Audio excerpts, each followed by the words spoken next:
The Lantern of Hollowfen candle. Dawn came like a bruise over Hollowfen, low and purple, the mist clinging to thatch and lane as if the village had been wrapped in a shawl of breath. The air tasted of peat and salt. The river beyond the willow hummed with small metallic notes. Children still slept with their mouths open, and the baker's oven exhaled a warm, yeasty sigh that threaded through the alleys. Lanterns guttered in windows. The world moved in small, deliberate sounds. The scrape of a cart, the clink of a milk pail, the distant bell of the chapel marking the hour. Mara walked the lane barefoot, the cold biting through her soles. She kept her hand on the relic's map, a scrap of vellum inked in a hand that trembled and refused to be tidy. The map smelled faintly of iron and lavender.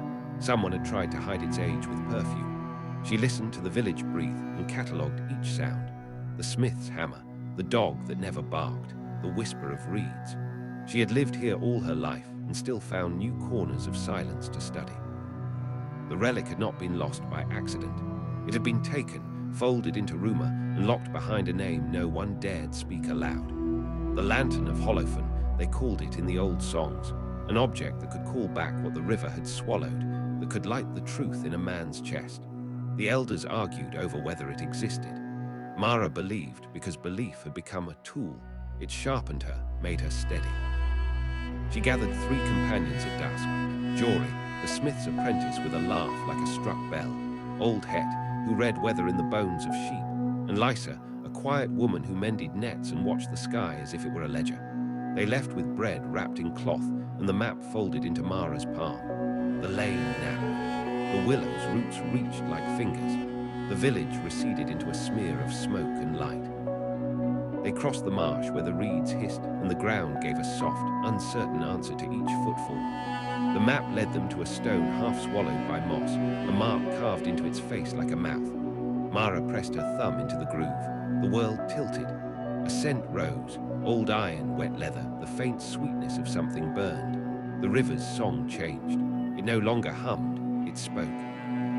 They found the first sign at the ford. A child's wooden toy, water-bleached and clinging to a reed. Jory swore softly. Het spat into the mud and read the sky with narrowed eyes. Lysa knelt and ran her fingers along the toy's grain as if it might tell her a secret.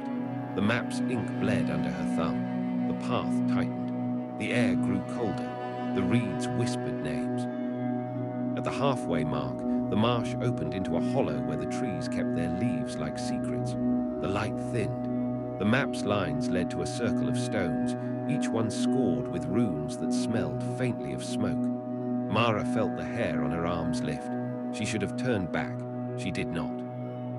A voice cut the hollow like a blade. It did not belong to any of them. It came from the shadow between 2 stones and carried the taste of copper. "You seek what was taken," it said. The voice had no age. It had teeth. A figure stepped forward, tall, wrapped in a cloak that drank the light. A lantern hung from its belt, but the glass held no flame. The newcomer moved with the economy of someone who had practiced leaving nothing behind. Mara's hand tightened on the map. The air snapped. The reeds fell silent. "You should leave," Het said. His voice shook. He had read omens his whole life. This one did not fit any page. The stranger smiled without warmth. "You should have left when you could," the stranger replied. "Now you will carry the asking." Mara stepped forward. "Who are you?" she demanded. Her voice did not wobble. It cut through the hollow. The stranger tilted its head. "I am the Interim," it said. "I hold what the river could not keep." The Interim moved. The prose tightened. The sky clenched. Wind hit hard. Stones sang. The lantern at the stranger's belt flared. No, not flared. It snapped to life with a sound like a struck wire. Light licked the runes. Shadows shrank. The ground trembled. Jory lunged. He reached for the lantern. The Interim struck his hand aside. Pain flared. Jory cursed. Blood darkened the mud. Lysa screamed. Het barked orders that meant nothing now. The Interim spoke a single command. The river answered. Water rose. It did not flood. It reached. It curled around ankles. It whispered names. The lantern's light pulsed. The map burned at the edges. Mara felt the relic's absence like a hollow in her chest. She stepped forward. She would not let the river take more. She lunged. The Interim moved like a shadow. Steel met steel. The sound was small and terrible. The lantern slipped from its hook and rolled. It struck a rune and shattered. Light spilled like a wound. The river recoiled. The Interim staggered. Mara seized the moment. She plunged her hand into the shallow pool where the water swirled with old things. Her fingers closed on cold metal.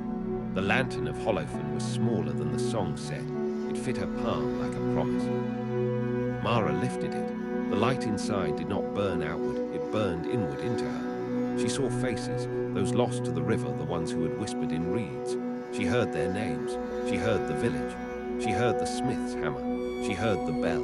The Interim screamed. It tried to take the lantern. Mara held it higher. The light answered her. It did not obey the Interim. It obeyed the asking. The Interim dissolved into the mist with a sound like a sigh and a lock snapping. The river calmed. The runes cooled. Jory sat, panting, his hand bandaged. Het laughed, a raw, relieved sound. Lysa wept, not from fear, but from the sudden, sharp clarity of having found what they had come for. They returned to Hollowfern under a sky that had been washed clean. The lantern's light did not leave them. It sat in the chapel that night, small and steady, and the village listened as the river returned what it could. Not everything came back. Some things remained in the deep, but the asking had been answered.